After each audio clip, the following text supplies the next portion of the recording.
আচ্ছা, আপনার সাথেও কি এমনটা হয়? মাসের শুরুতে মাইনেটা অ্যাকাউন্টে আসে, আর সপ্তাহ দুয়েক যেতে না যেতেই সব হাওয়া। মাসের শেষে এসে খালি পকেট নিয়ে ভাবতে বসেন, আরে টাকাটা গেল কোথায়? আপনি একা নন, আমাদের মধ্যে বেশিরভাগ মানুষেরই এটাই গল্প। আমরা সবাই টাকা জমাতে চাই, কিন্তু কোনো এক অদ্ভুত কারণে পেরে উঠি না। আজ আমি কোনো জ্ঞান দিতে আসিনি, আমি শুধু আমাদের করা এমন 5টা বড় ভুল নিয়ে কথা বলতে এসেছি, যেগুলো আমাদের টাকা জমানোর পথে সবচেয়ে বড় বাধা হয়ে দাঁড়ায়। বিশ্বাস করুন, এই ভুলগুলো একবার চিনে ফেলতে পারলে আপনার টাকা জমানোর রাস্তাটা অনেক সহজ হয়ে যাবে। তাহলে চলুন শুরু করা যাক। আমাদের প্রথম আর সবচেয়ে বড় ভুলটা হলো বাজেট না বানানো। বাজেট শব্দটা শুনলেই আমাদের কেমন যেন একটা স্কুল কলেজের অঙ্কের খাতার কথা মনে হয়, তাই না? কিন্তু ব্যাপারটা অত কঠিন না। সহজ করে ভাবুন, বাজেট মানে হলো আপনার টাকার একটা ম্যাপ। আপনার কাছে কত টাকা আসছে আর সেটা কোন কোন রাস্তায় বেরিয়ে যাচ্ছে তার একটা হিসেব। যখন আমাদের কাছে কোনো হিসেবই থাকে না, তখন আমরা আসলে জানিই না যে আমাদের টাকাটা যাচ্ছে কোথায়। ধরুন আপনি মাসে হয়তো 5,000 টাকা শুধু বাইরে খাওয়া দাওয়া আর অপ্রয়োজনীয় অনলাইন শপিংয়ে খরচ করে ফেলছেন, কিন্তু আপনি সেটা টেরই পাচ্ছেন না, কারণ আপনি তো কোনো হিসেব রাখছেন না। মাসের শেষে যখন পকেট ফাঁকা হয়, তখন মনে হয় আমি তো তেমন কোনো বড় খরচ করিনি। কিন্তু এই ছোট ছোট খরচগুলোই একসাথে হয়ে একটা বড় আকার নেয়। এর সমাধান কি? খুব সহজ, একটা ডায়েরি নিন বা মোবাইলের নোটপ্যাড ব্যবহার করুন। প্রতিটা খরচ, চাহে সেটা 10 টাকার চাই হোক বা 500 টাকার সিনেমার টিকিট, লিখে রাখুন। মাত্র 1 মাস এটা করে দেখুন, আপনি নিজেই অবাক হয়ে যাবেন নিজের খরচের ধরন দেখে। আর একবার যখন আপনি জেনে যাবেন আপনার টাকা কোথায় যাচ্ছে, তখন সেটাকে কন্ট্রোল করা অনেক সহজ হয়ে যাবে। এবার আসি দ্বিতীয় ভুলে, আর এটা আমরা প্রায় সবাই করি। সেটা হলো ইমোশনাল স্পেন্ডিং বা আবেগের বশে কেনাকাটা করা। আপনার মন খারাপ, অনলাইনে একটা নতুন জামা অর্ডার করে ফেললেন। বসের সাথে অফিসে ঝামেলা হয়েছে, বাড়ি ফেরার পথে একটা দামি গ্যাজেট কিনে ফেললেন। কিংবা খুব খুশি, বন্ধুদের সাথে পার্টি করতে গিয়ে এক গাদা টাকা উড়িয়ে দিলেন। এই যে আমাদের মুডের সাথে কেনাকাটার একটা সম্পর্ক তৈরি হয়ে গেছে, এটাই আমাদের সঞ্চয়ের সবচেয়ে বড় শত্রু। কারণ এই কেনাকাটাগুলো আমাদের প্রয়োজনের জন্য নয়, শুধু সাময়িক ভালো লাগার জন্য। ওই মুহূর্তে হয়তো আপনার নিজেকে খুব ভালো লাগে, কিন্তু কয়েকদিন পরেই যখন ক্রেডিট কার্ডের বিলটা আসে, তখন মনে হয়, ইস, এটা না কিনলেও চলতো। এই আফসোসটা প্রায় সবারই হয়। এখান থেকে বেরোনোর উপায় হলো নিজেকে একটু সময় দেওয়া। যখনই কিছু কিনতে ইচ্ছে করবে যেটা আপনার দরকার নেই, নিজেকে বলুন, ঠিক আছে আমি এটা কিনব, কিন্তু 24 ঘন্টা পর। বিশ্বাস করুন, বেশিরভাগ ক্ষেত্রে 24 ঘন্টা পর আপনার ওই জিনিসটার কেনার ইচ্ছেটাই চলে যাবে। আবেগটা সময়ের সাথে কমে আসে। কেনাকাটার আগে প্রয়োজন আর ইচ্ছের মধ্যে পার্থক্যটা বুঝতে শিখুন। আমাদের তৃতীয় ভুলটা একটু অন্যরকম। এর নাম হলো লাইফস্টাইল ইনফ্লেশন। মানে আপনার আয় বাড়ার সাথে সাথে আপনার জীবনযাত্রার মানও বাড়িয়ে ফেলা। ধরুন আপনার মাইনে যখন 30,000 টাকা ছিল, আপনি মাসে 5,000 টাকা জমাতেন। এরপর আপনার প্রমোশন হলো, মাইনে বেড়ে 50,000 হলো। এখন আপনার জমানো টাকার পরিমাণও তো বাড়ার কথা, তাই না? কিন্তু বাস্তবে কি হয়? আমরা ভাবি, আরে এখন তো আমার মাইনে বেড়েছে। সাথে সাথে আমরা দামি রেস্টুরেন্টে খাওয়া শুরু করি, একটু দামি ব্র্যান্ডের পোশাক কিনি, হয়তো একটা বড় গাড়ির ইএমআই শুরু করে দিই। ফলে মাইনে বাড়ার পরেও আমাদের জমানোর পরিমাণ সেই 5,000-এই থেকে যায়, অথবা অনেক ক্ষেত্রে আরও কমে যায়। আপনার আয় বাড়ছে, এটা খুব ভালো কথা, কিন্তু আয় বাড়ার সাথে সাথে যদি খরচও রকেটের গতিতে বাড়ে, তাহলে আপনি কোনো দিনও আর্থিকভাবে সচ্ছল হতে পারবেন না। এর সমাধান হলো মাইনে বাড়ার সাথে সাথেই খরচের পরিকল্পনা না করে সঞ্চয়ের পরিকল্পনা করা। ধরুন আপনার মাইনে 10,000 টাকা বাড়ল। আপনি প্রথমে ঠিক করে নিন যে এই বাড়তি টাকার 50% মানে 5,000 টাকা আপনি সরাসরি সেভিংস বা ইনভেস্টমেন্টে পাঠিয়ে দেবেন। বাকি 5,000 দিয়ে আপনি আপনার লাইফস্টাইল সামান্য আপগ্রেড করতে পারেন। এতে আপনার শখও পূরণ হবে, আবার সঞ্চয়ও বাড়বে। এবার আসি চতুর্থ ভুলে। এটা একটা মানসিকতার ভুল। আমরা ভাবি আগে সব খরচ করে নিই, তারপর যা বাঁচবে সেটা জমাবো। আর সত্যি করে বলুন তো, মাসের শেষে কি আদৌ কিছু বাঁচে? গড়িতেশ বাঁচে না। কারণ আমাদের খরচগুলো সব সময় আমাদের আয়কে ছুঁয়ে ফেলার চেষ্টা করে। সঠিক নিয়মটা হলো ঠিক এর উল্টোটা। একে বলে পে ইয়োরসেলফ ফার্স্ট নিয়ম।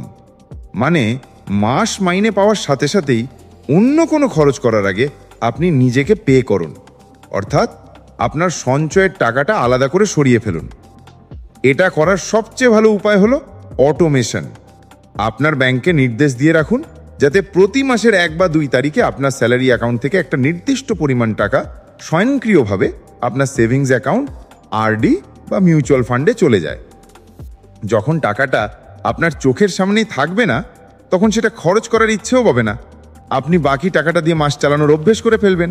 বিশ্বাস করুন, সঞ্চয়ের এর থেকে সহজ এবং কার্যকরী উপায় আর দুটো নাই। আর আমাদের তালিকা শেষ অর্থাৎ 5 নম্বর ভুলটা হলো ধারের ফাঁদে আটকে পড়া, বিশেষ করে ক্রেডিট কার্ডের ঋণ বা পার্সোনাল লোন। আমরা অনেক সময় ছোট ছোট জিনিস কেনার জন্য বা শখ পূরণ করার জন্য ক্রেডিট কার্ড ব্যবহার করি, আর তারপর শুধু মিনিমাম অ্যামাউন্টটা শোধ করতে থাকি। আমরা বুঝতেও পারি না যে এর ওপর কি পরিমাণ সুদ জমা হচ্ছে। এই উচ্চ সুদের ঋণ হলো একটা চোরাবালির মতো। আপনি এখান থেকে বেরোনোর যত চেষ্টা করবেন, ততই যেন আরও ডুবে যাবেন। আপনার জমানো টাকা দিয়ে যদি একদিকে আপনি 8% রিটার্ন পান আর অন্যদিকে ক্রেডিট কার্ডে 18% সুদ দেন, তাহলে আদতে আপনার কোনো লাভই হচ্ছে না, উল্টে ক্ষতি হচ্ছে। তাই টাকা জমানোর কথা ভাবার আগে আপনার প্রথম কাজ হওয়া উচিত সমস্ত উচ্চ সুদের ধার শোধ করে ফেলা। একটা প্ল্যান বানান, কিভাবে কত দিনের মধ্যে আপনি আপনার সমস্ত ধার শোধ করবেন তার একটা লক্ষ্যমাত্রা ঠিক করুন। ধার মুক্ত জীবন কাটানোর যে মানসিক শান্তি, তার কোনো তুলনা হয় না। আর একবার যখন আপনি ধারমুক্ত হয়ে যাবেন, যে টাকাটা আপনি ইএমআই বা সুদ দিতে খরচ করছিলেন, সেই পুরো টাকাটাই আপনি জমাতে পারবেন। তো এই ছিল সেই 5টা বড় ভুল: বাজেট না বানানো, আবেগের বশে কেনাকাটা করা, আয় বাড়ার সাথে সাথে খরচও বাড়ানো, মাসের শেষে জমানোর চিন্তা করা, আর ধারের জালে জড়িয়ে পড়া। দেখুন, টাকা জমানো কোনো রকেট সায়েন্স নয়, এটা পুরোটাই অভ্যেসের ব্যাপার। আপনাকে একদিনে সব কিছু বদলে ফেলতে হবে না।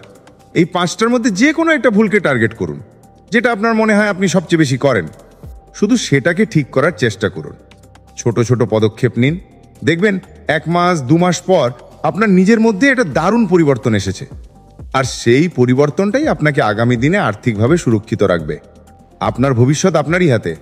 আজ থেকেই শুরু করুন। আমরা তো আমাদের সেই 5টা বড় ভুল নিয়ে কথা বললাম, যেগুলো আমাদের টাকা জমাতে দেয় না। কিন্তু একটা ব্যাপার ভেবে দেখেছেন, শুধু ভুলগুলো জানলেই তো আর সমস্যার সমাধান হয়ে যায় না, তাই না? আসল কাজ তো এখন শুরু হবে, ভুলগুলোকে শুধরে নিয়ে সঠিক পথে হাঁটার কাজ।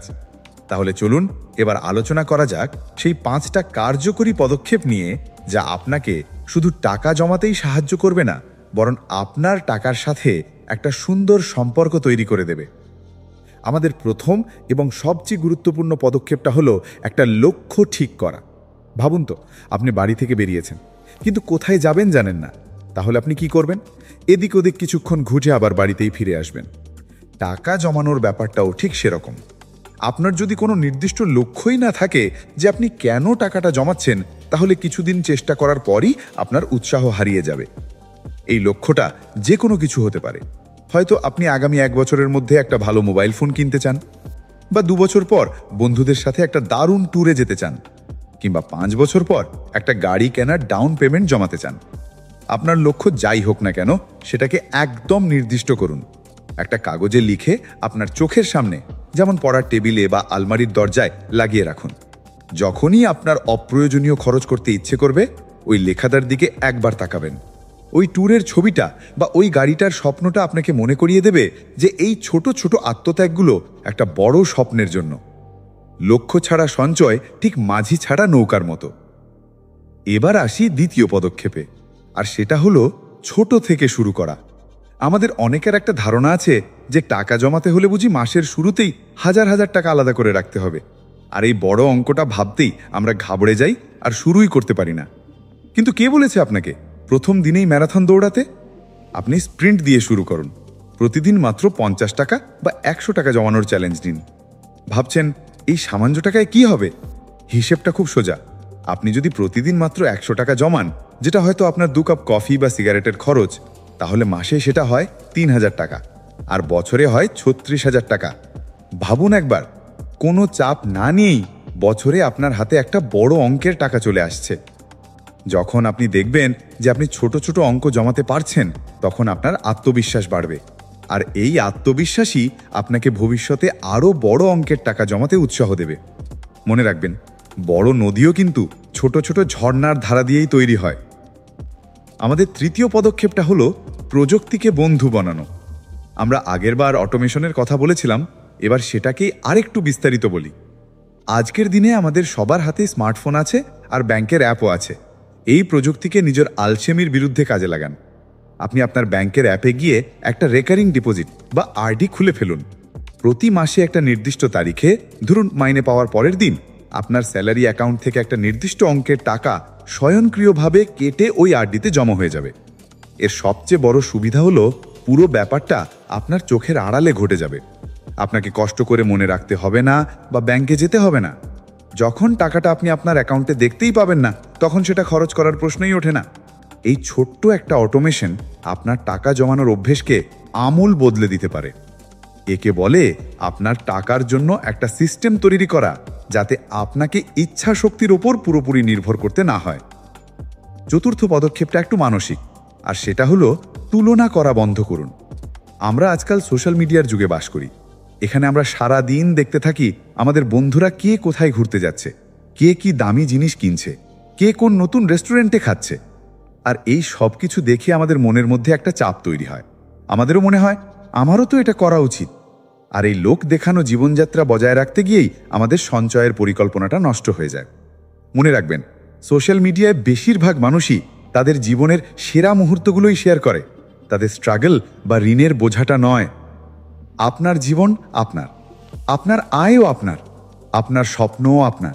তাই আপনার আর্থিক পরিকল্পনাও আপনার নিজের হওয়া উচিত, অন্য কারোর জীবনের ফটোকপি নয়। পরের বার যখনই বন্ধুর বিদেশ ভ্রমণের ছবি দেখে মন খারাপ হবে, তখন নিজের লক্ষ্যের কথা ভাবুন, যেটা আপনি নিজের জন্য ঠিক করেছেন। দেখবেন আপনার ফোকাস আবার নিজের পথে ফিরে আসবে। আর আমাদের শেষ 5 নম্বর পদক্ষেপটা হলো নিজেকে পুরস্কৃত করা। হ্যাঁ, ঠিকই শুনেছেন, টাকা জমানো মানেই জীবনটাকে একেবারে পানসে আর নিরানন্দ করে তোলা নয়। এটা কোনো শাস্তি নয়, এটা আপনার ভবিষ্যৎকে সুন্দর করার একটা উপায়। আপনি যখন ছোট ছোট লক্ষ্য পূরণ করবেন, তখন নিজেকে ছোট ছোট পুরস্কার দিন। ধরুন আপনি ঠিক করেছিলেন যে এই মাসে 5,000 টাকা জমাবেন, আর আপনি সেটা করতে পেরেছেন। তাহলে ওই জমানো টাকা থেকে নয়, বরং আপনার খরচের বাজেট থেকে সামান্য কিছু টাকা দিয়ে নিজেকে একটা ট্রিট দিন। হয়তো একটা ভালো বই কিনলেন বা নিজের পছন্দের কোনো সিনেমা দেখলেন। এটা করলে আপনার মস্তিষ্ক সঞ্চয় করাটাকে একটা পজিটিভ কাজ হিসেবে দেখবে। সে বুঝবে যে লক্ষ্য পূরণ করতে পারলে আনন্দ পাওয়া যায়। এই ছোট ছোট পুরস্কারগুলোই আপনাকে লম্বা দৌড়ে টিকে থাকতে সাহায্য করবে, আপনাকে ক্লান্ত হয়ে পড়তে থেকে বাঁচাবে। তাহলে এই হলো আমাদের 5টা পদক্ষেপ। একটা স্পষ্ট লক্ষ্য ঠিক করা, খুব ছোট থেকে শুরু করা, অটোমেশনের মাধ্যমে সিস্টেম তৈরি করা, অন্যের সাথে তুলনা করা বন্ধ করা, আর লক্ষ্য পূরণ করার পর নিজেকে পুরস্কৃত করা। দেখুন, আপনার আর্থিক স্বাধীনতা আপনার থেকে খুব দূরে নয়। দরকার শুধু একটু পরিকল্পনা, একটু শিস্তিকর আর নিজের ওপর বিশ্বাস। আজকের এই ছোট ছোট পদক্ষেপগুলোই আগামী দিনে আপনার বড় স্বপ্নের ভিত্তি তৈরি করবে। আপনার টাকার নিয়ন্ত্রণ আপনার হাতেই, আপনার স্বপ্নের চাবিকাঠিও আপনার পকেটেই। শুধু সঠিক রাস্তায় হাঁটাটা শুরু করতে হবে, আর সেই শুরুটা হোক আজ থেকেই, এখন থেকেই।